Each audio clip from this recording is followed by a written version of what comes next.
What's up, everybody, and welcome to another episode of the Under.Buisness.Mindset. I am your host, Nestor Liberato. You want to go ahead and take the time and follow me on IG, Next Level OC. Go ahead and follow the channel, Under Business Mindset. And if you can, go ahead and give a thumbs up, subscribe to the channel so we can keep content like this going. Now, guys, this episode is going to be a little interesting, right?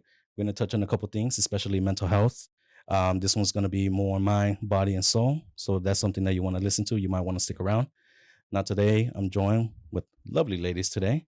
They're coming from Mar's Whealthness. Ladies, welcome to the episode. How you doing? Thank Hey. you. Thanks for having us. Of course. Yeah. No, first of all, this is what I wanted to say. Like, thank you for taking your time. I know you ladies are coming from the IE, so I really appreciate that. It's all love. So thank you. Thank you, ladies. That's right. The Dino. Now, before we get started, ladies, I want to make sure that the audience gets to know each and single one of you. So we'll go ahead and start from here with Miss Melissa, and we'll work our way down. Cool. Thank you so much. I am Melissa Campos, and I am one of 4 of Mars Whealthness. My role within our business is I'm an education consultant and a mindfulness practitioner. So I'm a yoga instructor, and then I'm also a sound bath practitioner.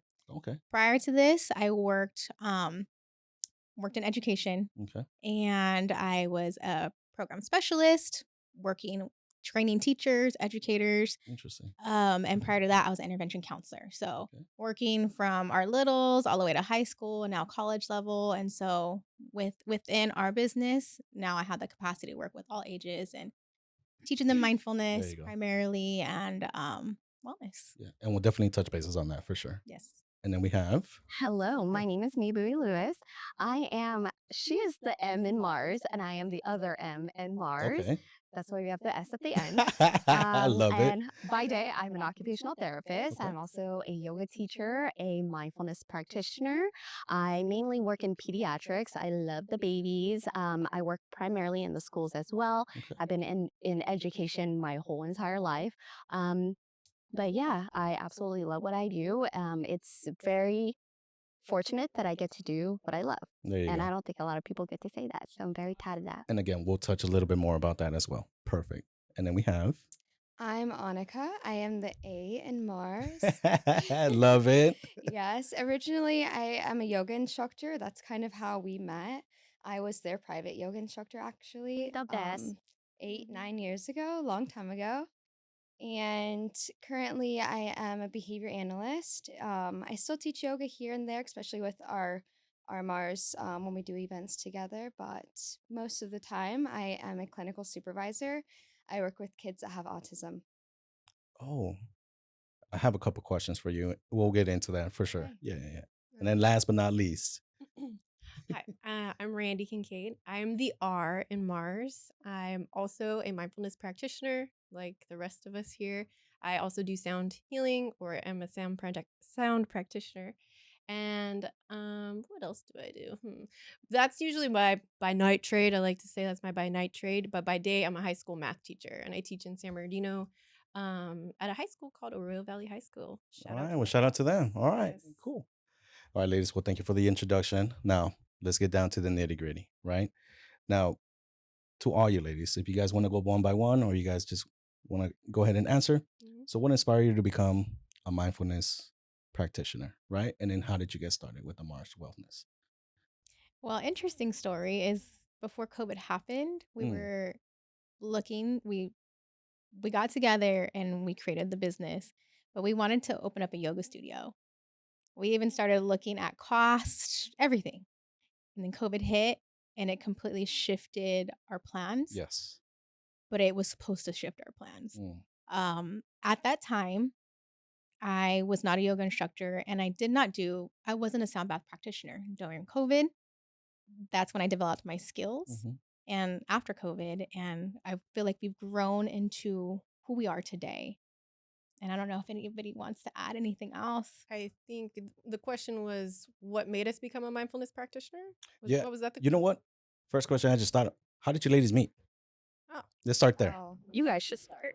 So I've known Melissa since I was 3 years old. Oh, no way. Okay. Yeah, my aunt and her uncle started dating. They eventually got married, and then my aunt would take her and I on play dates quite a bit. No way. Okay. There is a slight age gap, so around like middle school, we kind of grew apart, but then we ended up having to work together at my aunt's business, my grandparents' business, a salon in San Bernardino called Trendsetters, and that's actually where I got to meet me.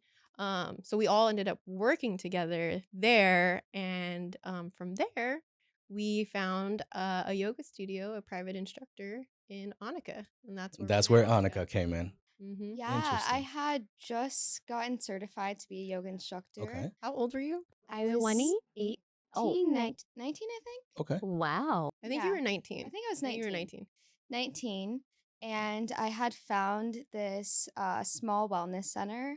And basically, the owner was just like, I told her I wanted to open up my own yoga studio. Okay. She was like, work for me. I'll teach you everything I know about business. Yes. And so I was like her assistant. And then she let me use her yoga studio free of charge and helped me build my clientele. My clientele happened to be these 3 ladies. No way. Yeah. All right. So that's how I met them. And then we like kind of grew together because our friend was turning 30 and he planned a Cabo trip. And unfortunately for him, he doesn't have a lot of friends. So unfortunately. Yeah.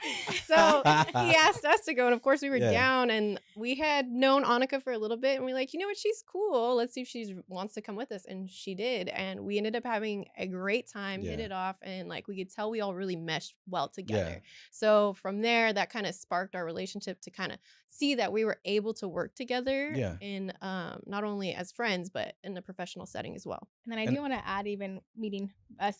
Yeah. First day, Spanish class, Miss Clark's.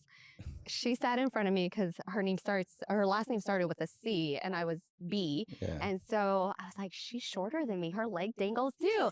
We should become best friends. And that's how that happened. You guys can't see us standing up, but I'm 4'10". I'm very short. And I'm 4'10" and 3/4. They are. I'm 5 feet. So now it goes to my next question, right? So you ladies met. What gave you the idea, right? To be like, you know what? I know we have a yoga instructor. What then implemented like the sound bathing and everything else? Going back to COVID, we saw that our own mental health, right? For me personally, I know I have anxiety. Anxiety runs heavily in my family on my mother's side. And as I've gotten older, I've seen what it's done to me, and then that's when I got into yoga first. Then I started dabbling in meditation, and then to sound bath meditation, and I saw the benefit for me. And I know I'm not the only one with this experience. I know, Melissa, if you want to share what brought you into sound healing, because you're the one that kind of was the pioneer, as in our group, of getting into sound healing. Yeah, so taking it back a couple steps, even with Anika, I feel like during that time, it was right before COVID, we were seeing her, and she was a big part of my own healing journey. I was going through a major breakup, and I was trying to find myself again. Yeah. And I thank her all the time for it. Like, she was like the best yoga teacher ever. And that sparked that part of like, wow, I want to provide this to other people to give them that healing. Yeah. And coming back to the COVID, so we had started going to sound baths, something called a sound bath, sound bath meditation. One of our aunts, we like to call her our aunt, introduced us to it, and it was different. It was like, what's this? Because my anxiety, similar to Randy, is wild. I trace it back to when I was a kid, and it was really bad. But I think at the time in our generation, like, at least I didn't know how to voice what I had until I was in college. Yeah. And it wasn't taught. Well, it wasn't taught. And for me personally, my mother had it, and she had no idea what she had. She thought she was having a heart attack. The generations above us didn't really know what anxiety was. They knew what stress was, but didn't know the long-term effects, what it really will do to you, and how it can rewire your brain and how you act and interact with the world. Yeah. So just anxiety just sucks. So I'm sorry for everybody that has anxiety out there. And so coming back to COVID hitting, before it hit, I had planned to get trained because I saw first what yoga did to me, and then, wow, I loved what the sound healing was doing.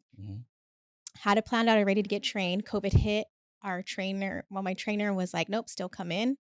Are you sure? Like, it was still sketchy during COVID. Yeah, it was like, it I was don't know. literally like the first 2 weeks of us shutting down. Oh, damn. Okay. Yeah, she was down. Like, no, still come in. She was fearless. Yeah. And so, okay. So I went in, and at the time I was living with her because my family didn't want to take me in because COVID just hit. Oh, Yeah, God. we had just come back from Hawaii. Yeah. Literally, we landed and the governor shut everything down. And so her family rejected They were her. scared. They were scared. I adopted her. Yeah. You know. And so That's nice of you. she adopted me for like That's 3 nice of you. weeks. So during that adoption of, where I was with her for 3 weeks, I went to this training. I bought, it's called a Tibetan singing bowl. Okay. So it's a metal bowl. It's large. And the purpose of it is, you can use it for self-use. Lay down, place it on your body, hit the bowl. And the vibration of the bowl helps to release what you have stored in the body. So stress, anxiety. And when I took that class for training, I was like, wow, this impacted me at a much larger scale than just going to a sound bath. And I brought it to her. I was like, hey, can I practice with you? And we started practicing on each other. And I feel like that's just kind of where we grew into who we are. I didn't expect, honestly, I didn't expect to be a sound bath practitioner or a yoga instructor. And I think we just organically grew that way because of the healing that we've been moving through and going through since then. And then, if you don't mind me asking, what type of certifications, I guess? You mentioned that you had to take a class, right? And then we'll start with you. And then if you ladies can tell me a little bit more about the certification that you need, right? Or that you ladies wanted to take in order to make this happen. Yeah, so that was just the first class. I trained for probably almost 2 years. Oh, wow. Okay. Just to deepen my practices, deepen my skills. And that's with that. And then with yoga, it took me a while. It was an online program because it was COVID. So everything had to shift online. That makes sense. So you no longer had to go into a studio to get your certification. It can be online. She kind of planted the seed with that because she started it first. And it took me a while, to be honest. It took me maybe like 2 years to finally get through the program. Yeah. And I just graduated with it last May. So I'm a newbie yoga teacher. All right. And so that was just my experience with both of those. And what about with you? So with occupational therapy, which is what I got my master's in, mindfulness, it is rooted in mindfulness.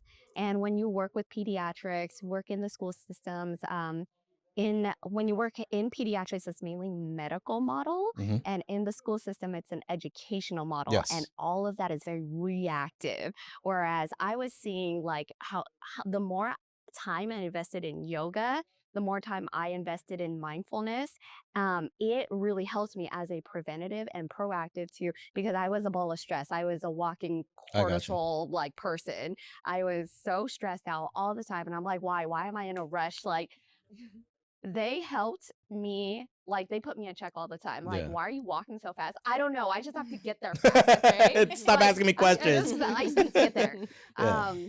So I realized it was just like my constant need to like constantly do something. It was my stress, it was my anxiety. And so I realized that that was primarily like, oh, wow, you need to slow down because it's really affecting your body, like physically, it manifests physically. So, OT, so I have another business. It's called Mindfulness in Motion. We really wanted to like start, bring it back to its roots of mental health. And so I was like, all right, let's build a business around mindfulness and teach it to the kids, embed that in our practice. And then I was like, yoga is just another branch that I can add to my skill set. So I did the online program as well. Let me ask you a question. I'm sorry to cut you off because you come from a more like medical side. Why didn't you take any prescriptions, any pills, but you went to yoga and these other practices, right? Yes. Because isn't that what a doctor would be? Oh, you're stressed, here's a pill. Right? Yep.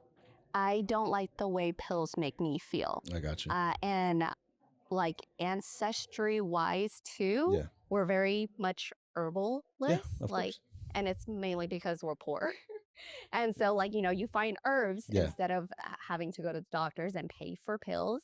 And then you just know, if And that's a whole nother conversation. Of course. Big pharma that I don't want to get into. Yeah, I I don't got you. trust them. Yeah. And yeah, I just didn't like the way it makes me feel. And when you're younger, like, you know, you take that and stuff, but then when you get older, you start to become more in tune with your health, your body, and you realize, like, this is just a Band-Aid. It's not really working on the root of your mental health, your physical health. I love it. So, yeah. I got you.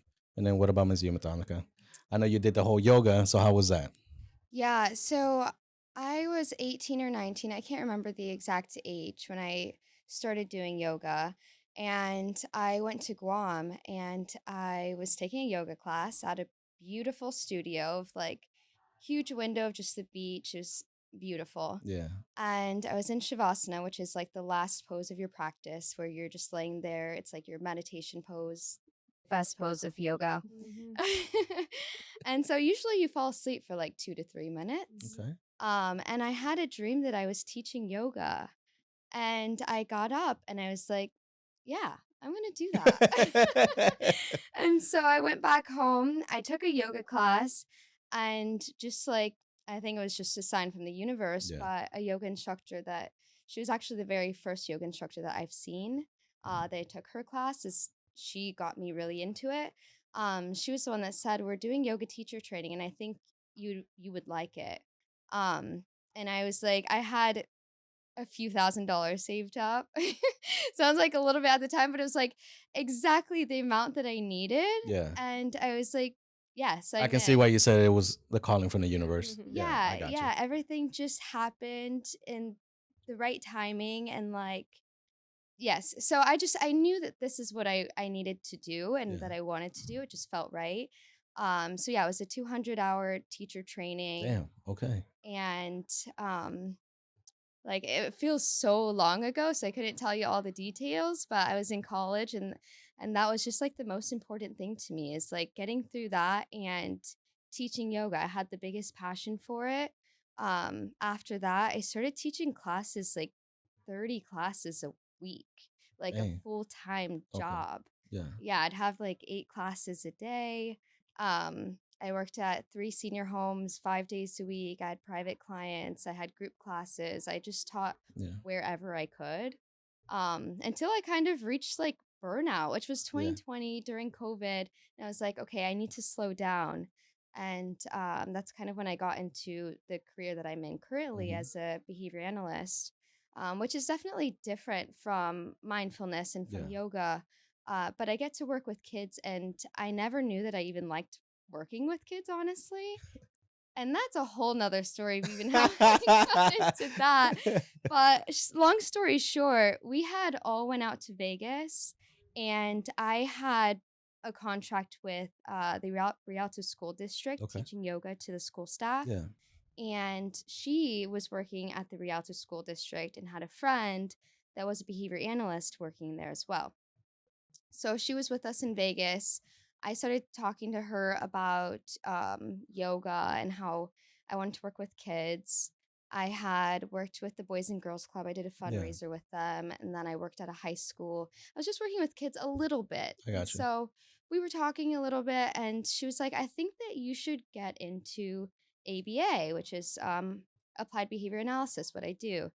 And so I would say shortly after that, COVID happened, and I was like, okay, I need something new because I lost almost all of my business.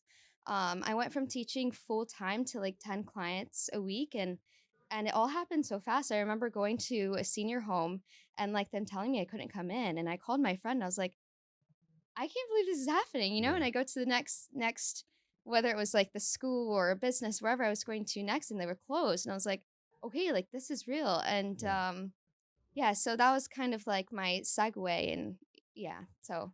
Question for you. I kind of already know the answer, but I just want to hear your input. Yoga is not like a profession where, you know, people are like, oh, I'm going to make a bunch of money, right? Yeah. So what made you kind of, you know, I'm going to go ahead and do it? Is it like that you really genuinely want to help people? Tell me a little bit about that. Yeah, I think naturally I love helping people. I think we all do, just as humans. You know, it makes you feel good to do something for somebody else. But the reason I got into it was like I was also going through a breakup. I was struggling to see my mom had really bad anxiety to the point where she was pulled out of work. And it was around this time. I was 18 or 19 when it happened, I believe. I can't pinpoint this time in my life exactly, but she was pretty much bedridden. She would stay in bed. She gained a lot of weight. She didn't even conversate with me anymore. Like if I went to go check on her, we didn't talk. Yeah. She was really slow because of all the medication she was on. And I was so against medication at the time. Like I got you. ibuprofen, anything. Yeah, I was yeah. like almost scared of it, honestly. And I saw my mom just change like to a whole nother person that I didn't even recognize. And then yeah, during that time I stumbled upon yoga through a friend. And after taking a class, I just felt like this is what I need. Yeah. And I wanted to do it every day. I appreciate that. Yeah. Yeah, And thank then you. teaching it, like you just want to bring your friends. You Yeah. want other people to feel that way that you felt, kind Yeah. of thing. Appreciate your input. Yeah. Thank you. And then Miss Randy. All right, so talk to me, Miss Randy. all right, here we go. So similar to Melissa, for 2 years, getting into the sound healing, attending various trainings, but I feel like a lot of what Melissa and I, and now Bowie and Anika, because we've kind of shared what we've learned along the way with them, it was a lot of self-taught. We taught ourselves a lot. Like, yeah, we got the foundations down, but I feel like actually getting in there, doing the sound healing, and then not just bringing it to the community, but bringing it into the school system. That was a whole nother level. That's a game changer. Yeah, game changer, and a whole nother thing that we had to learn how to navigate. We couldn't just go in there and be like some hippies, you know, people aren't going to accept us. No, I got you. People are not going to fund us. And they're not going to fund us. Oh, that's another great point. Yeah, because it's woo-woo, you know, but no, there's a lot of science behind it. And I think that's what's the main driver for us as a group is we want to find the science that connects to this, because everybody looks at it like it's a spiritual thing, and it can be for sure. But I think the main thing here is there's a lot of science behind it. And I think getting into that, similar to Anika here, where you feel like you have a calling, I got into that. And then I got into teaching, and I was going back and forth with teaching, but something just kept pushing me into teaching. And now I'm figuring out how to merge the two. It's pretty intense, because I feel like I'm still at the very beginning and the threshold. I'm just getting past and seeing where I'm supposed to go, because now I'm getting my master's, and I'm almost done with my master's in trauma-informed education. So I've got to now have the science background on what actually happens to the brain, what actually happens to your DNA when you go through something traumatic, what happens to your parents, your grandparents, the people before them. It's like 5 generations back that their DNA gets altered and passed down to you. Well, how do we heal that? How do we change that? How do we fix that DNA? Well, mindfulness. Let me ask you a question. Why didn't you go into the system, right? Like to deal with like foster kids and all that, to do the same thing that you're doing, right? Yeah. And just curious, right? If you're deciding to pursue your master's, you can go into the system and kind of make a change like that as well, right? Which honestly, some of the classes are very much geared to going to the system. I'm taking social work classes. I got you. So it's like a mixture of the two, but you like Anika said, like I'm saying, there's something bigger at work here, and I don't know what that is, maybe, or maybe I do. I you know, as a very young kid, I was obsessed with math. I was obsessed with math to the point where my grandfather would give me a napkin and put multiplication tables on this napkin at dinner or breakfast, and I would just go to town. Why am I obsessed with math? Oh, because I'm supposed to be a math teacher. Okay, now I become a math teacher with all these obstacles coming in my way. Okay, I'm going to try this career. Nah, they didn't pan out. Why? Because I'm meant to be a math teacher, and I'm also meant to be a mindfulness practitioner, because now I'm taking these mindfulness practices and bringing them into the classroom and showing these kids that live in a very poor neighborhood where most of the kids are on assisted lunches, right? I mean, if you came to where I go, one, where I live, but 2, where I teach, you would be like, damn, this shit's real. Yeah. These kids need somebody. And again, I'm put here, and I've learned the things that I've learned to figure out how to help them. And I didn't have that. I didn't have that. And what's really cool is, getting the certification. And I also did get what is called an MBSR certification. It's a free certification if anybody's interested. It's 8 weeks, really, It's not bad. it's 8 not bad weeks. at all. And it just, I knew a lot going into it because I'm very much into mindfulness. I'm out of the group, I would say I'm super into breath work. And it just kind of, it was a cherry on top. And then going into my master's program, I'm getting to research now what I want and connect sound to mindfulness, connect breath work. How does it really help you? What studies are out there that show that these practices actually work? So it's just it's been a long journey, and I can't say that it's anywhere close to being done. Of course not. But I guess I'll just stop there. I just thought about a question when you were talking, like, because I know you ladies do like some retreats, right? Yeah. And then you put these programs into like the youth and school. Who do you think ingest positively what you ladies are teaching? Is it more the youth or is it more adults? What would you say? I would say it's pretty even. However, the barriers come from the adults. Once you can get past the barriers, again, bringing the science in and being real with them, like when we can go in and I can go into these trainings with educators and say, hey, I'm actually in the trenches with y'all. Yeah. I am a math teacher. I know what it's like. I'm not just one of those people that comes and trains you and says, oh, I was in the classroom for a year or two. You know what I'm saying? Or I was never in the classroom. No, I'm in the classroom. I understand what you're going through. Yeah. So it makes it a lot easier for them to be receptive to what we have to talk about. I got you. So, and I would say like both ends of the spectrum are equally as important because prevention is the best intervention for our kids, our youth. If they're taught how to self-regulate their nervous system at a young age, manage their emotions, if they're stressed, how to manage anxiety, like it makes a big difference. On the opposite end, if an adult knows how to regulate their nervous system and they have their cup full, then they're able to pour into the youth, our kids that are the next generation coming up. Yes. And so, but like Randy said, as we get older, the science shows we are, you can't teach an old dog new tricks kind of thing. So it's getting over that barrier, and it's tough, but I feel it's very rewarding, and we're slowly crossing it. But teaching the youth, they're so curious and they love the mindfulness. It's definitely easier to get through to the youth, but as far as who's receptive to it, we get praises and thank yous from both sides. Okay. And then, I don't know if you want to get some input. I think consistency is key with the kids because you can't just understand the effectiveness or the power or the magic of mindfulness in just one session, right?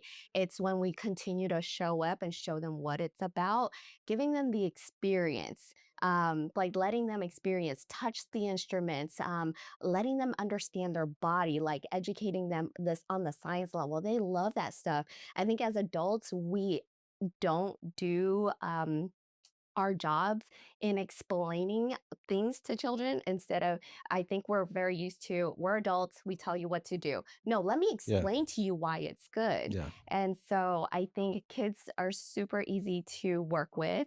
Makes sense. Makes sense. And with admins, it has to be, they have to believe in the mindfulness practice. They set the culture of the schools, and so it's definitely the barrier. It's harder when the admins don't believe in it, but for those that do and bring it to their schools, it has done wonders. Interesting. Anika, you want to give an input?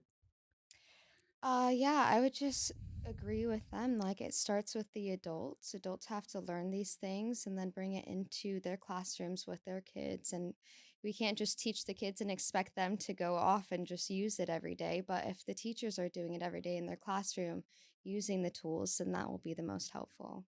Where do you think the issue lies, right? Like, I want to say it's a school system, you know what I mean? But that can be, but I want to get your ladies' input, right? Well, we can take even the school system out of it. Just as a regular walking adult, I can confidently say a lot of us weren't taught how to regulate our emotions. We didn't talk about emotions in the household. I know for me, myself, culturally, and just the generation of it, like, going back to my why of like, I had anxiety and I didn't know how to express it. I didn't even know what the word anxiety was until I was in college. And so, so again, taking out of the school system, coming back to it as an adult, it we just don't have the we're not educated enough. And the only education that we do know is the unhealthy coping mechanisms of alcohol, smoking, other substances. all this, all the unhealthy medications. So those are the only things that a lot of us know, and we haven't been shown the other practices, or unfortunately the spiritual part of it gets in the way. But that's why we love to teach the science of it, because it's not just a spirit. Yeah, there are cultures that practice these things, but there's so much science behind breath work. There's so much science behind yoga or exercise in itself. There's emerging research on sounds. We're currently collecting the data and the research for sound baths and mindfulness and breath work and all the modalities that we're bringing in with adults and kids. But the science is there. The data is there. We're collecting the data, and it's reading the same, but it's just helping people understand and educating people and experience. I think there's also a difference of teaching a theory of something or talking about it, and then there's a difference of, all right, breathe with me, do this movement practice with me. And once somebody feels what it's supposed to feel like, you're like, ooh, this feels nice in my stomach, my heart. Okay, this does work. We're very experiential. Or they see you and how you're interacting with the world. I've gotten so many times in the classrooms where the students will be like, Miss Kincaid, why are you so happy? I'm That's a great question. That is a great question. I was like, because I practice mindfulness. Like, I just messing with them. But no, that is true. I'm self-aware. Luckily, I would say growing up in a traumatic household caused and forced me to be self-aware, because I'm constantly having to adjust myself and the way I behave to interact with these people that are not mentally stable. But two, the mindfulness, I don't know. I love to say that meditation, specifically meditation, is the magic button to life. Why? I don't know, but it opens up time. It gives you peace of mind. Because we're in a world where everybody's like constantly on the hamster wheel, constantly like, I don't have enough time. I don't have time to meditate. I don't have time to take a deep breath.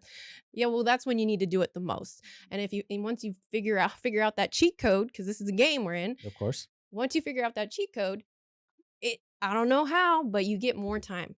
And it also makes you change as a person, because going back to the science, you're now affecting your brain. You're rewiring your brain, because you're stopping in a moment where you would normally get upset or where you would normally spiral into a negative thought pattern, and you're saying, no, I'm changing that. And I'm choosing to shift and now rewire my brain into thinking differently, more positively. And it takes time, especially if you're somebody that's been wired all your life and been through some crazy stuff. It's going to take time and a lot of effort. But if you really want it, just start with that one deep breath. And I think that's part of the skepticism too, because we are in this like age of anxiety, this fast-paced environment, right? We're always going, what's next? What's next? What's next? And nobody is slowing down. Just think about fast food. Think about internet. It's right And that's there. what I was gonna say. Yeah. And we used to have to sit there and listen to, AOL dialing up. And now like if it doesn't load in like a few seconds, I'm like, hello. So you find yourself, but this is what, the younger generations are growing up with. So I think it's really hard for them to pause and slow down. And what is fast? What is fast is medication. What is fast is alcohol, like all the unhealthy habits, right? All of it. Foods. Yeah. It's a quick fix where if you build a meditation practice, you'll feel like probably, I would say, immediate effects, but for it to drastically make a life change, you have to do it every day. And so I think that is a very hard thing, just like working out every day. It's really hard, I would want to say, going back what you were saying, Ms. Randy, you were saying about like generations, right?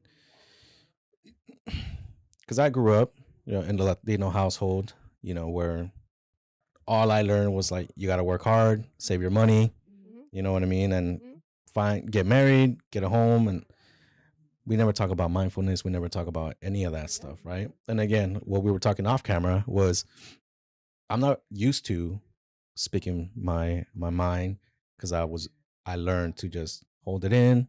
Doesn't really matter. I just got to do what I got to do. But I think it is a generational thing, right? and I do believe it does start in the household personally. Mhm.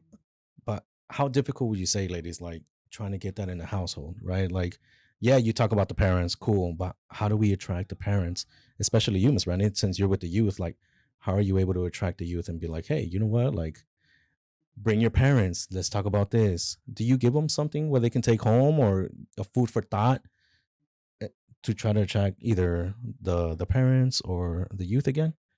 Is there something that you ladies do? I think we are starting to do that with our community workshops, right? That we're going to be doing mostly through MEM, but where it's more inviting the parents to come in with their children. Yes. If, we can only invite, we can't force people to do these things. Exactly. But if you would like to learn, come on in. But I know from personal experience, just teaching my kids, because I do mindfulness in the classroom every day. I have 6 periods and I don't care. We're still doing mindfulness every day. It takes like 2 minutes. But I've had from, getting feedback from the students, they'll teach it to their parents. They'll teach it to their siblings. And especially the younger kids, I've noticed like the littles, when they see an adult that's upset, they'll say, hey, it's time to take a deep breath. Interesting. Like it's very interesting when you teach them so young. They know how to, they start to sense and see. They have that social awareness piece where they can sense when an adult or another person is upset, and they can help them and tell them what they need to do. But I think right now where we're at, we're so focused on the students, where we're starting to now expand out to the adults. But at the same time, we do community events, which mostly are targeted to adults. Yeah. And teaching them, because a lot of adults are going through it right now. I think most people are right now. I would say so. Yeah. It's like really heavy, and that's when these practices are needed most. So yeah.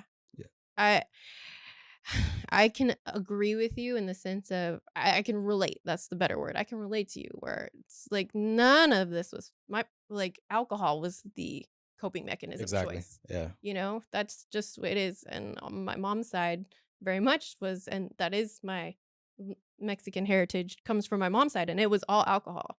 That's just what we do. And especially for the women, it's like more women be quiet, men say and do what they want to. It's interesting how culture plays a role. Exactly.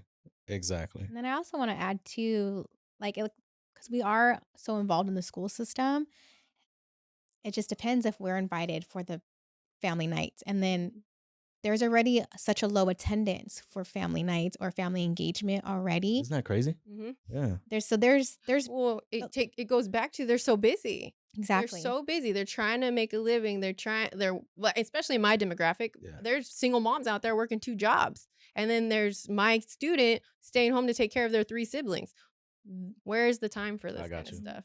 And actually in my last course that I took was about family engagement. So it's finding funding to say, hey, mom or dad, we actually have childcare for you to come in and do this program. We'll watch your kids. We have food for you, because now we're like, a lot of them need the money for food, or maybe we need a food pantry to reach out to the community. It's I think there just needs to be more people that put out the effort to get in with the community, but at the same time, it's finding funding to get past those barriers. I understand. And then I'm curious how the sound bathing, that's how you call it? Mm-hmm. I've been curious, right? How does that work? How do you do it? What do you feel after? If you ladies can tell me a little bit about it, because I'm curious. First of all, you're going to have to come to one of our sessions. Say less. Yes. And you're going to have to experience it. We can talk to you about it. I got you. But until you experience it, you're like, oh, okay, I get it. But for the most part, from what we can explain of it is, I would say for me, my mind, it's just always going. It's always on. And that's definitely where the roots of my anxiety since a young kid comes from. You look at my computer screen, they tease me all the time. I have 1,000 tabs open on my computer screen. But she can find all and I can of find them, it. Which is like... You're like, but you can find the tabs. And she always wonders why her computer does. or it's slow, Yes. or Or her internet slow, is slow. or You gotta close the tabs, Melissa. I know. And the thing is, I know these things. That's why people know. Oh, if I exercise, I can feel better. Oh, if I maybe do some breathing, I can do better. It's I like got we you. know these things, but we Yeah. do it. So I'm guilty of it. I got you. So computer, I know. Self-awareness. I'm very self-aware if I shut off some of those tabs. But to me, my mind is like, if I have some of those tabs open, I remember to go back to it. But anyways, neither here or there. But with sound bath, I feel like it was one of the first times where I was able to really slow down my mind. Interesting. And Okay. when we, especially every event that we do or we do a sound bath, we talk about the science of it. So our essential goal is to slow down the brain waves to the slowest brainwave, which is delta. There are people that fall asleep during the sound bath. That was me during my first one. I was like, I just paid to fall asleep. Yeah, she stopped I want my going. money She back. stopped going because Yeah. she's like, I'm not gonna I'm pay to like, take a nap. I didn't do that at home. Exactly. I was like skeptic. Yeah. But we know when we sleep, Yeah. that's when our body regenerates. That's when our Mhm. brain heals. Our body heals. And so when we get to that delta brainwave state, that slowest brainwave ever recorded, it's really good, healthy for us. Another level down from that is, I'm going backwards. Theta is you're like a halfway awake, halfway asleep. Gotcha. So in this brainwave state, some of our clients, our participants, they can go into a dream state. They can, if they have their eyes closed, they can see colors, they can see patterns. Is this before like REM sleep? This is, yeah, I would say it's right before REM sleep. And some people get to that. I usually get to that place, but I'm also a lot in alpha. That's right below it. So our ultimate goal in any of the services that we offer, our wellness services, is to at least get our clients and participants to an alpha, which your body is relaxed, it feels safe, and it's calm. And so sometimes when I go to my own, when we know people that do sound baths and we go to their sound baths, I'm usually in alpha or theta. Very rare I'm in delta, but that's because my mind just does not stop. But this is the practice that I have found where I'm like, oh, okay, I can slow down. And afterwards, I feel like, I don't know if you've ever had a massage before. Have you ever gotten a massage? Of course. Okay, Yeah. you know how you're kind of like loopy? Yeah, I feel like a little loopy, but I feel good afterwards. And so at least I can share that experience with myself. I don't know if you guys want to share anything I additionally. could share some of Yeah, please. my own experiences. So my very first time, I must have been in theta because I woke up and I was like, I feel like I just took a trip. Like I was seeing colors. I Oh, was wow. not Okay. on this world. Like, Mhm. yeah, I had a very trippy kind of experience, Mhm. and that was the first time that I did it. Um, and then moving forward, once she started practicing using a sound bath or sound bowls, she would practice on me and you would like move them around my chakras, right? Mhm. And I remember when she was done, I had just decided I was moving to Denver and I was moving in like 2 weeks. And I had a dream that it's very interesting. But I had a dream that there was this black Jeep with black rims parked like outside of my apartment. Hey. Yeah, and I got up and I was like, does this mean I need to get an all-wheel drive? So like Maybe. right. Yeah. And so I go to, I don't know what they're called, but you know where you like kind of trade your car. Yeah. Yeah, so I go and see like how much I can get for my car. I'm looking at other cars, but I'm running out of time and I went to 2 different places. I got like quotes from them and everything. And I ended to have to move because I ran out of time, but when I got there, so I had almost roomed with this girl. We met on roommates.com. She wanted to come check out Denver before she moved. So like I just made the jump. She Yeah. wasn't ready yet. She didn't actually move until 8 months later, but we became friends. But she wanted to come see Denver. So I was like, oh, you can come to my apartment. We'll go out, whatever. I had just moved there. Like I feel like she came to visit maybe a week after. And she's like, okay, I rented a car. I could drive us. I was like, okay. So she comes up, we have drinks, we hang out for a sec, and then we walk around the building, and there was that all The car. black Jeep with black rims. And I took a picture of it. I actually sent it to you, Melissa. And I was like, you will never believe this. And you told me back, you're like, that's how you know you're exactly where you need to be. I was like, yeah, you're right. Wow. Yeah. Wow. By the way, Anika was like my second client. I think I was practicing on them a lot, and then my family a lot. We were going through it during that time, and it's fascinating to us, the experiences. And it just brings me to another question, like with your clients, right? Or the people that participate in that. Can you tell me like a story where they were coming from so much stress, right? And then they participated in the sound bath or whatever you ladies had to offer, and then it completely transformed their life. Can you tell me a story of one of your clients like that? I think there's multiple. It's been really cool to watch people evolve over the course of them coming back to our sound baths.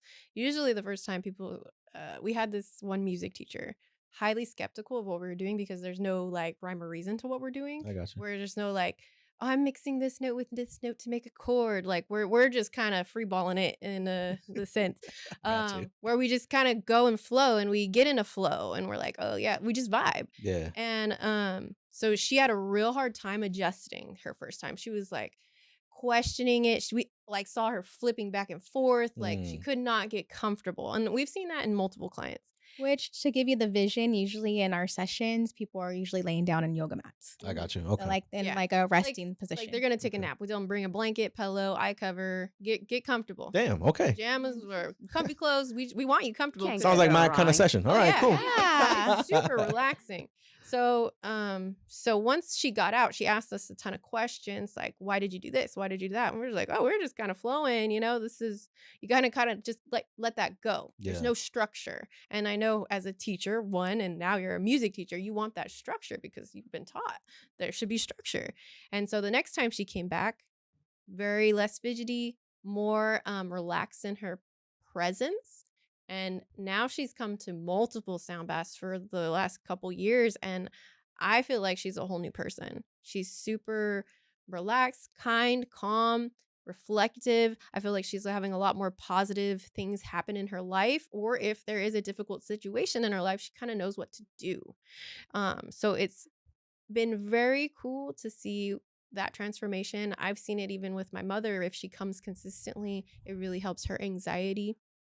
So it's just depends obviously on the person and where they're at, and then if they're willing to invest in the practice. But I think your original question is what to expect, right, in the sound bath. And we always preface and let the clients know, hey, this could happen just because it's a new thing, you're vulnerable, and we want to create a safe space. So you could have anywhere from a twitch where your arm flies up like this. Oh, yeah. For real? Yeah, because what's happening on a scientific level is there's no real research behind the sound bowls themselves, but we're rewiring your nervous system. We're helping it to release any trauma that's been stored inside the body, whether it's physical or emotional. We're releasing emotions because as adults that are in this crazy world, okay, maybe you make me mad, but I ain't got time to deal with that anger right now. I'm going to keep it pushing, right? I'm going to keep it pushing.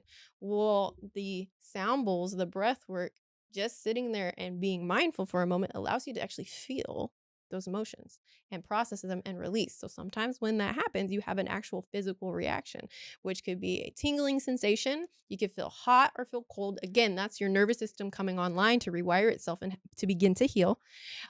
You could have a tickling sensation in the throat. That means to us that you've probably been holding back your words and not saying what you want to say. And so you're going to hold tension. I got you. You know what I mean?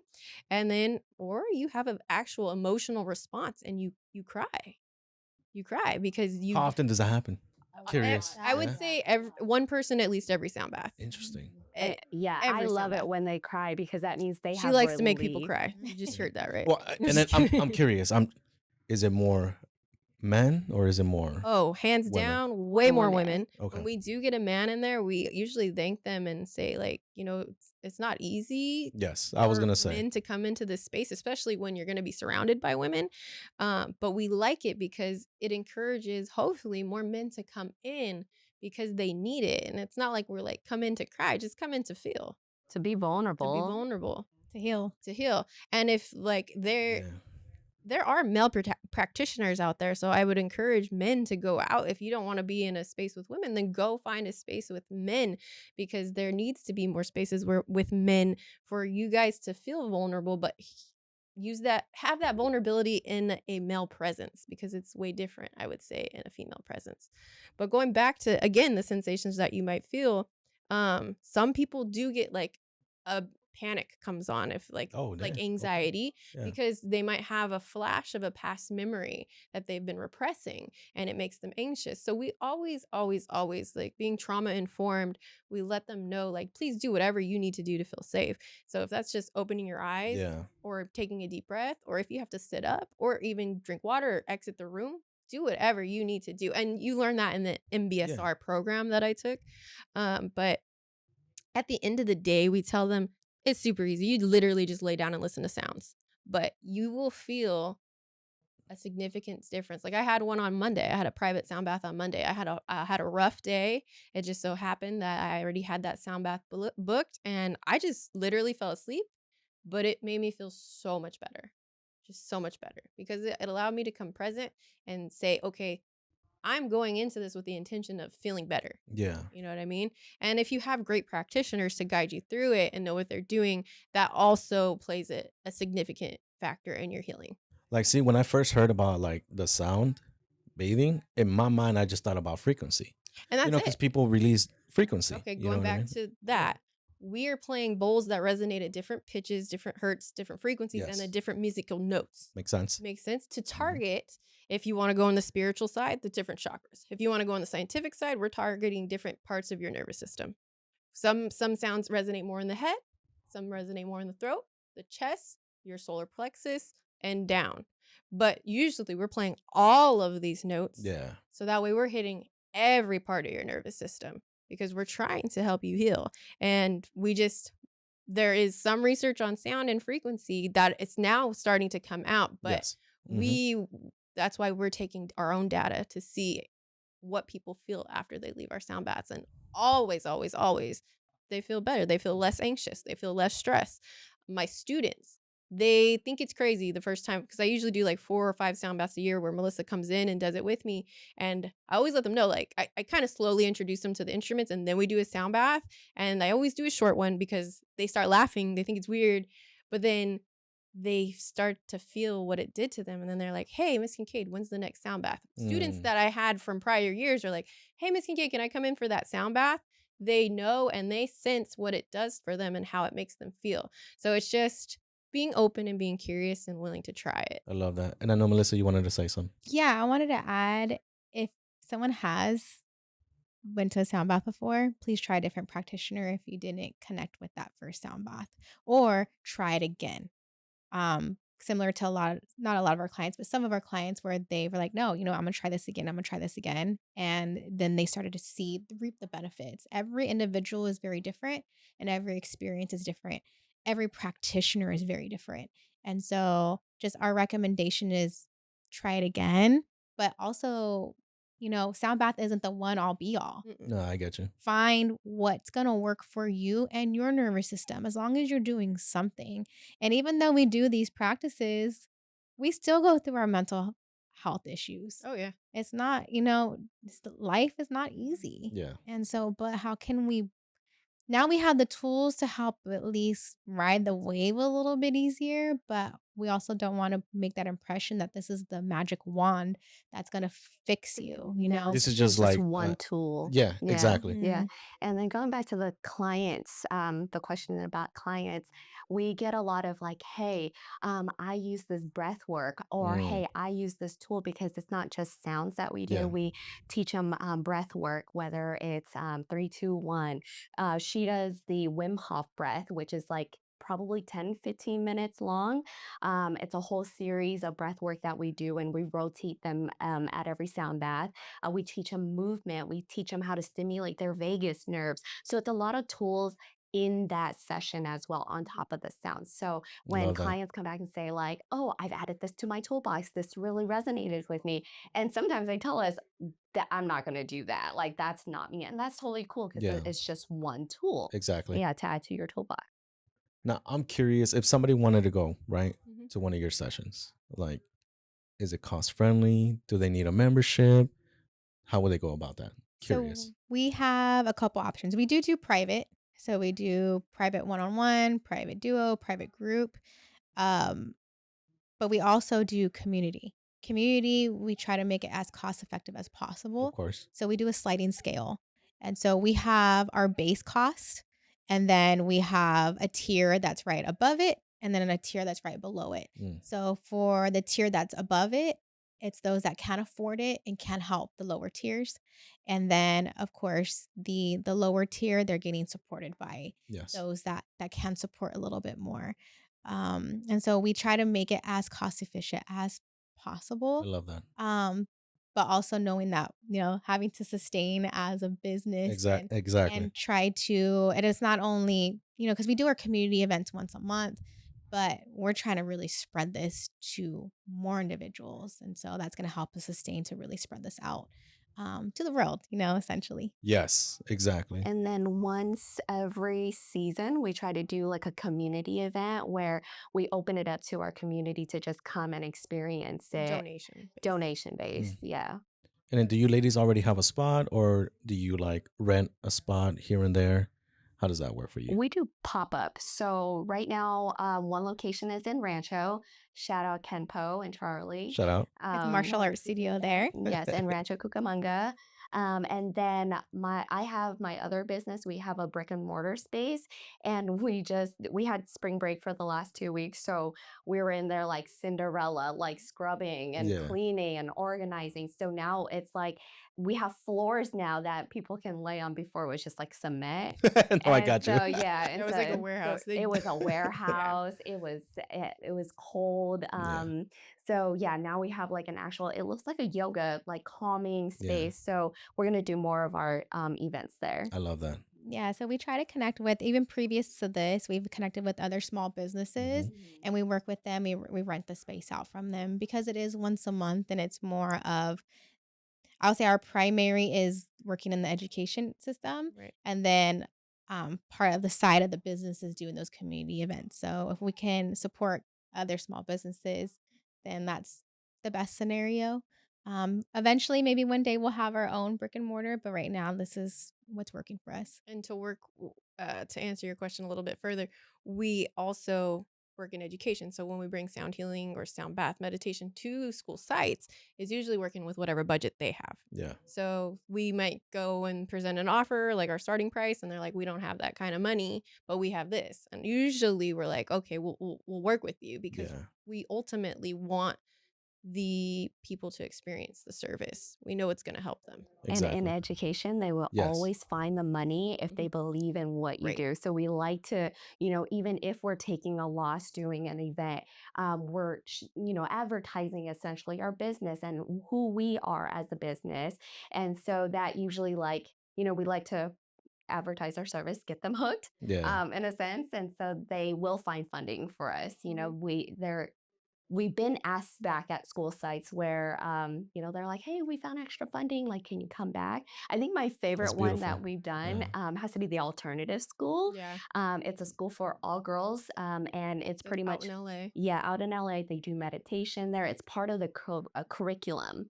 So that was just an amazing experience. It's beautiful. Yeah. Now, it brings me to the next question, ladies. Like, when it comes to health in general, like, how do you see the world, right, that we're living in, especially with health? Like, do you think we're heading more negatively, or do you see it positive? Where do you ladies stand? If we're talking mental health, because there's different components of health. Please, let's start there. But if we start at mental health, it was already bad before COVID, and it's exacerbated since COVID. And so as an intervention counselor, working with kids then and working with kids now, I can see and feel the difference with them. I thank them, especially the older kids, for being the voice, because I feel this generation is the first generation to say, hey, I have depression, I have anxiety, I am stressed. Whereas I feel, our generations or the younger generations didn't have that voice. And I feel, so I thank them like, hey, thank you. And I think they appreciate that. I know we get feedback from them and we give them surveys and they do say thanks. Like, it feels nice to be able to talk about mental health in class, because it is a problem. It's been a problem, but I think it's worse now, though. But I it's think the definitely worse now. awareness has increased Awareness due has to increased. social True, media. but also Yeah. if we go into social media, we can argue that social media is part of the problem for mental health. Yep. Yeah, it's honestly, it's a whole monster, but I'm glad that it's because before the stigma, you're crazy, right? Stigma, Yeah. you have anxiety. It was labeled so harshly. Now we're able to at least talk about it, but I think the problem, especially with adults helping support kids or Yeah. even adults helping themselves, is we're trying to erase that stigma first of all, and then try to still understand it and trying to understand ourselves in the midst of, I like to say it's like a wild, wild west outside right now with society. I can see that. We don't only have, it's not only wild and unstable in society, our professional lives may feel a lot overwhelming, and our personal lives may be feeling overwhelmed. And so it's going back to self-awareness and finding the tools and wanting to get help and wanting to get better. But going back to your question of mental health, yeah, the awareness is high, but I feel like it's really bad right now. And if we go back even to the science of it, we know that we hold trauma up to 5 generations back. So with that said, we have older generations that sometimes don't understand the younger generations and having that work ethic, like, nope, you just go to work and you just grind through and you keep going, you keep pushing. Yeah. And they can't fathom that. But then I also see the other lens of that. Well, maybe you have some, that you have not maybe you have possibly some that trauma that you brought in from your parents, your grandparents, your grandparents, but look at these younger kids now. They have not only what you have, but they have everything after that. And so, and they have social media. Like what Randy said, we didn't have that problem, No, we didn't. growing up. That's a whole nother We had to level. go home and get on the computer to do any Yes. social media. And we Yeah. were already in our well into our teens, That's such a whole other animal to even touch on. But see, like, and then, because I like to read, right? And I read that in businesses or whatever business, like Gen Zs are the least, generation to be hired because they're the most difficult to work with, right? And I only say that because I have siblings and I've worked in fields where there's the younger generation where, hey, I have anxiety. Hey, I feel stressed. I don't feel like coming to work tomorrow. To me, it's just like, what? Yeah. Bro, you gotta keep pushing. Right. What the hell? You feel a little bit of anxiety and you're just not gonna come to work tomorrow? Right. Like, so to me, it doesn't make sense. I can't fathom, like, unless I'm dying with fever, you know what I mean? And I agree. then I'll stay home and I'll recuperate. But hearing the younger generation, so I understand what you're saying. Like, it gives them a safe space. But sometimes you gotta be like, hey, take care of what you need to take care of, but you need to keep it pushing. I think there's a point where, like, with my students, if I can tell, like, one, my student is not going to learn, period, if they're dysregulated. I got you. No ifs, ands, or buts. All right, so go ahead and regulate yourself. It's day 2. Okay, let's have a talk. What's going on, man? Okay, what can we do to move forward? Because we can't just be in this state of mind all the time. We got to move forward. And I think, yeah, it would be, as a boss, I would be super frustrated if I was dealing with that, because I have anxiety, I have stress, but I go to work. But what are you doing? Okay, you're stressed out, you're anxious. What are you doing to mitigate that? I got you. You know what I know mean? what you're saying. So I think that's what we're preaching more so, is you need to do something about it. And I gotta say, I would be a workaholic in most people's eyes. I work 2 jobs and I'm going to school. How do I manage that stress? I work out all the time and I meditate. That's it. Yeah. And not that I don't get anxious or stressed out, but I understand those emotions and I use my coping strategies. But to go back to your question, I think we're at a weird spot in life where it's kind of like a double-edged sword situation, where I feel like there's so much awareness about mental health, and yeah, there's so many people that are not mentally well, but then at the same time, there's people like us out there. There's so many people out there that are like, you know what, you need to eat right, you need to sleep, Yeah. you need to drink water. Like, just those 3 things alone are gonna help your mental state significantly. Put the phone down. Exactly. No, yeah, Put it the makes phone sense. down. Yeah. Like, just set yourself a time limit. Mhm. And it's hard because there's kids that are growing up with not very good role models because the parents are just so stressed out and they don't know what to do. So, Yeah, it's you're like a right. vicious cycle, but I Mhm. feel like we're still headed in a more positive direction. I don't know if that's because I have to think that way, but I strongly feel as long as we're out here bringing awareness to it and actually doing the work, Yes. we're making a positive impact. And I think that we're on, well, it's always darkest before the dawn, right? Yes, ma'am. So Mhm. we're on the right path. And then Miss Anika, I don't know if you want to give a Oh little bit of man, I input. just feel like I could go down a rabbit hole with that question. That is a very deep question. hmm I feel like it's this tug and it's like this dance. Like, okay, I feel like my generation, I always joke around and say that I didn't get generational wealth, I got generational trauma, right? Mm, And so, like, what did my ancestors do? They had to work, yeah. like grind in order Mhm. to survive. So they're in the survival mode. And then Yes. I had to, like I said before, I'm walking fast, I'm doing everything fast because I'm still in survival mode. But I'm like, wait a minute. No, girl, you can thrive now. Like they did all of that. So you have this chance to kind of like break that cycle, Yeah. right? Of you don't have to be in survival mode. You can do things such as doing mindfulness to really promote that word and really like practice it to better your life. And I feel like I love Gen Z for being so open minded and really like destigmatizing mental health. And now, when you say like, I hear more of people saying, I go to therapy, I have a therapist, my therapist No, says, yeah, I've heard that. Yeah. and hmm we're not like, oh, you're crazy. Cause I remember like, I used to think that way because Oh, yeah. that's what was fed to me. Yeah. Right. Mhm. And so I feel like the awareness That's it a good has point. increased. The acceptance of mental health has increased. Our ability to educate ourselves, like we're trauma informed and we're trauma trained, and so we're first aid mental health responders.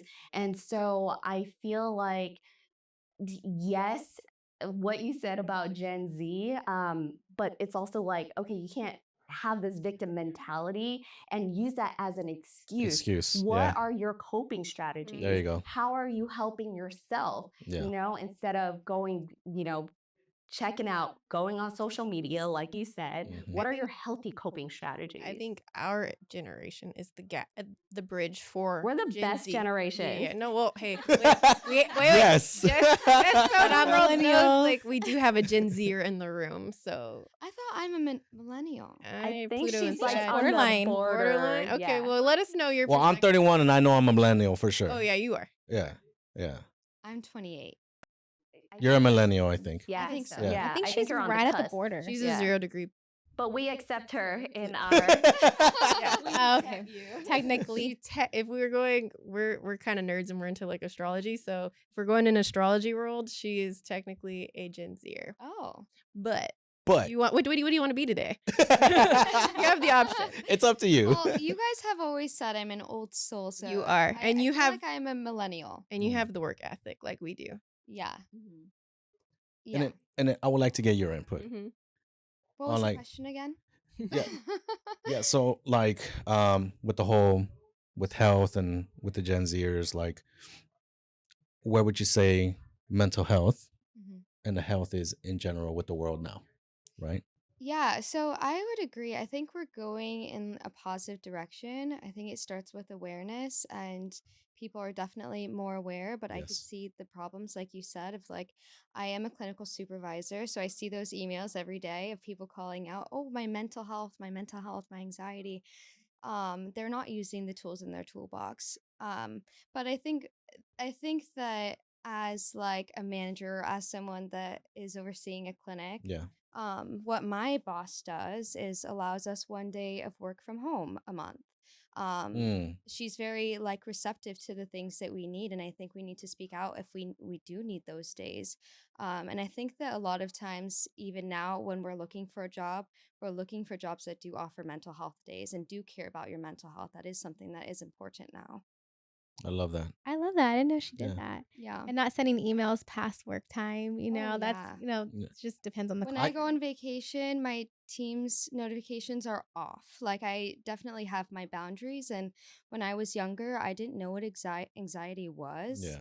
I definitely always had it. Like we talked about, generational trauma, I have it. I didn't know what it was, and so I did work 7 days a week while I Yeah. was going to school full time, and like overkill, like all the time, just Yes. workaholic, super independent, just like always focused on like work and getting Yeah. things done, always in a rush. And now I just live my life a lot differently. Like I think one of the most important things is just being in the moment and being mindful and just breathing. Yeah.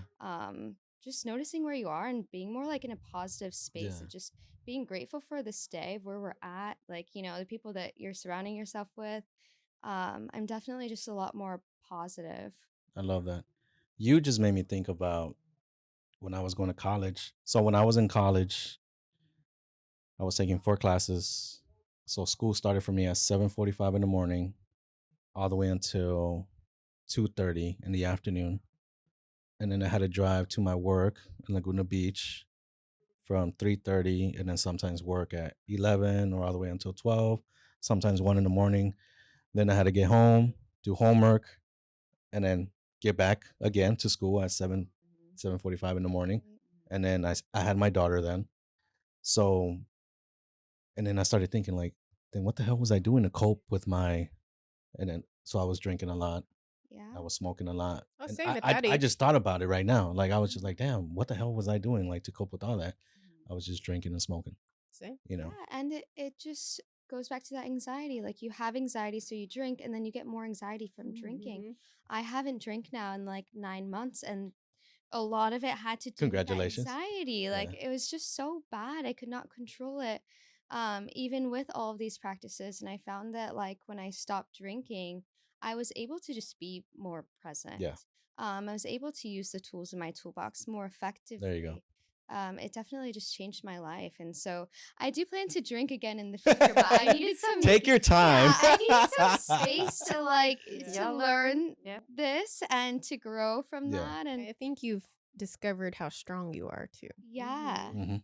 yeah, But I think you, like for myself, like obviously this is a special occasion. You know what I mean? One drink is fine. I've learned to limit myself now. Like it's not like back in the college days where I'm here to get fucked up. You know Oh, what I yeah, mean? bro. Like What's nah. the cheapest Oh, man. shot you got? You know what I mean? Like now it's like, all right, we're in a restaurant. I'll have 1 or 2 wines. Cool, perfect. And then from there, cut it Yeah. off. I you know? actually like taste the flavors and the notes of the drinks, instead of like.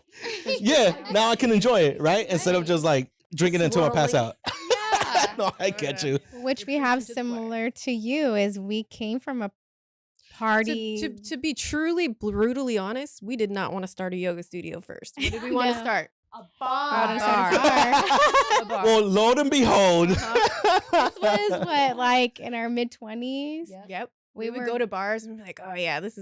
I like the aesthetics here. We Yeah. like the ice cubes here. It was. But I will say we liked the natural drinks.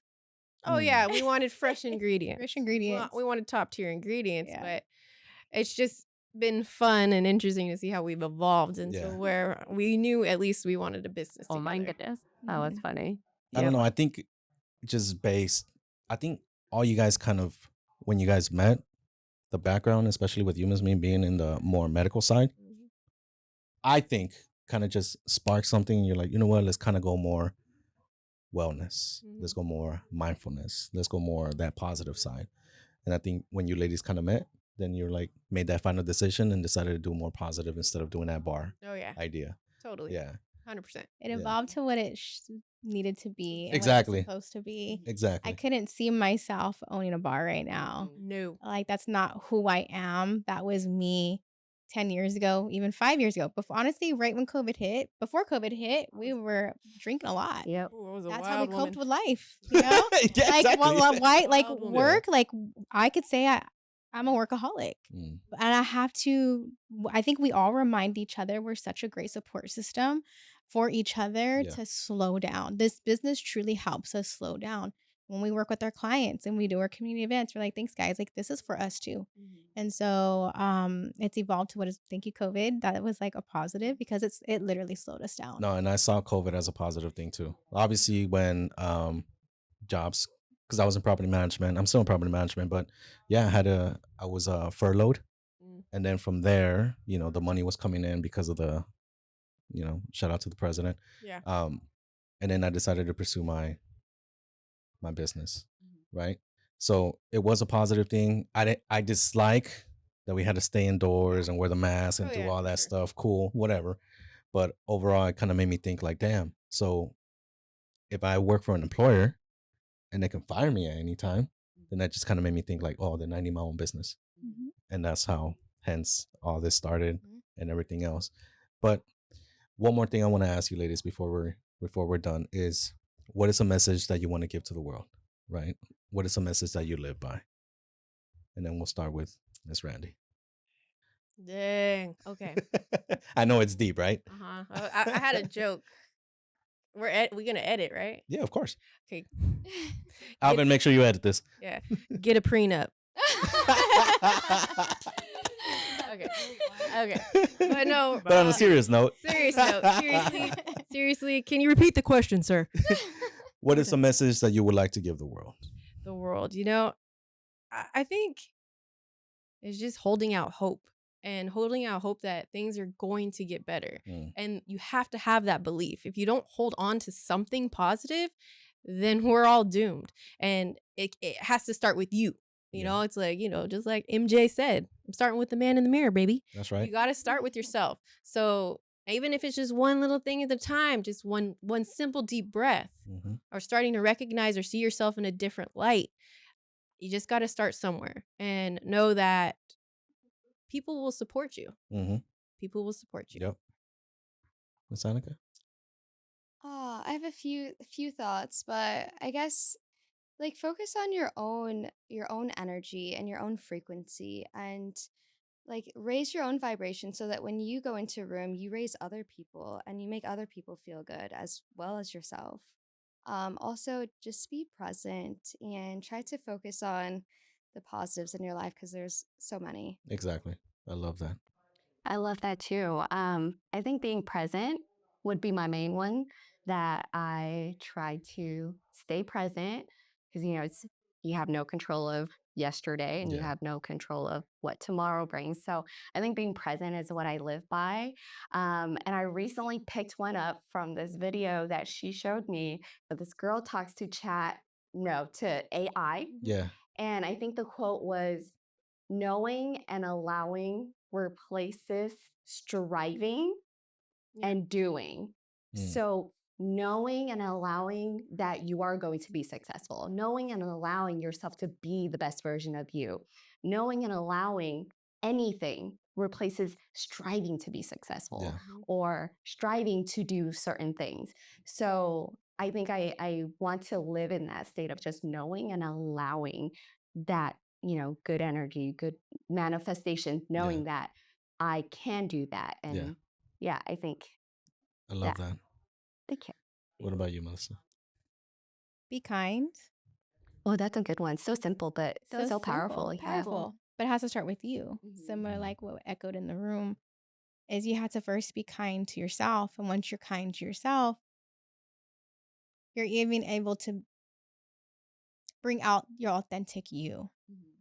And you may lose people along the way. Of course. Yeah. But you're going to gain the people that you need along the way. Exactly. And so I would say be kind and be present because life moves fast. Yes. No, I know. Fast. And I would say those are the two, at least those are what I'm working on and I'm living every single day to slow down, be mindful of it, and to be kind to myself, because I can be really harsh on myself. So it's like, nope, be kind, Melissa, be kind. And when I'm more kind to myself, then I'm more kind to others. So I love it. She does this thing where she's like, would you be friends with your inner critic? And I'm like, no, I guess not. Voice inside your So, head. yeah, that's It's a like good my question, though. reality check. Like, would you be? No, I would not be friends with that girl. So I always check myself. I use that to check myself. Yep. I love that. And then one more thing, ladies. Where can they find you? You can drop your Instagram, your TikTok, whatever you have for individual or your business. Where can they find you? So we're very active on Instagram mostly. We're on YouTube as well. We're trying to build our YouTube. That's right. But I would say our Instagram's most, or, we have a website too, but you can find us at marswhealthness.com. MarsWhealthness. Yes. Ooh, that was a good one. Yes. So marswhealthness.com. Also, that's the same for Instagram. That's the same for YouTube. Those are our primary No TikTok? TikToks. We had it and then Log we in, deleted log it. Log in, log out. Is it gonna get canceled? Like, are we gonna? Why are we? They're putting that No, it's gonna in be invading here my for a while, for phone, sure.